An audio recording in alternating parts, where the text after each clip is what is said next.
ఏంటి ఇవాళ మీ topic? Love లో ఉన్న వాళ్ళు, లవ్ లో లేని వాళ్ళు. చెప్పండి. అది భయ ఎంతైనా లవ్ లో ఉన్న వాళ్ళే చాలా బిందాస్గా ఉంటారు. ఎలాగా? అంతెందుకు, నువ్వు కాజల్తో లవ్ లో ఉన్నావు కదా. నాది వన్ సైడ్ లవ్ రా. వన్ సైడ్ అయినా లవ్వే కదా. నాది only out going call, incoming call లేదు మనకి. లవ్ లో లేని వాళ్ళు నాలా దద్దమ్మ వాళ్ళు పెద్ద పెద్ద కవిలు అయిపోవచ్చు. అది కవి కాదురా, పిచ్చి. అది పిచ్చి అంటారు. ఫస్ట్ ముఖం చూడు ఎట్లా ఎండిపోయిందో, ఎండిపోయిందా? ఈ డైలాగ్ నా కంటికి కనిపించినా, నా చెవికి వినిపించిన నెక్స్ట్ బర్త్డే ఉండదు.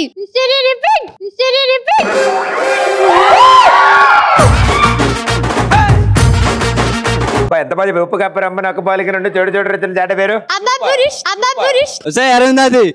ఏ వాట్ యు వాంట్ బ్రో? వస్తా తప్పక వస్తా. ఇవాళ రేపురా వంట ఇవాళ ఇష్టమైన సకుడా ఒక్కసారి చూడరా. అతనికి అర్జెంట్ లేరా? చూడు బంగారం. చూస్తున్నా. నువ్వు ఆగమ్మా. చూడు బంగారం. చూస్తున్న బంగారం. నువ్వు ఆగు వెండి.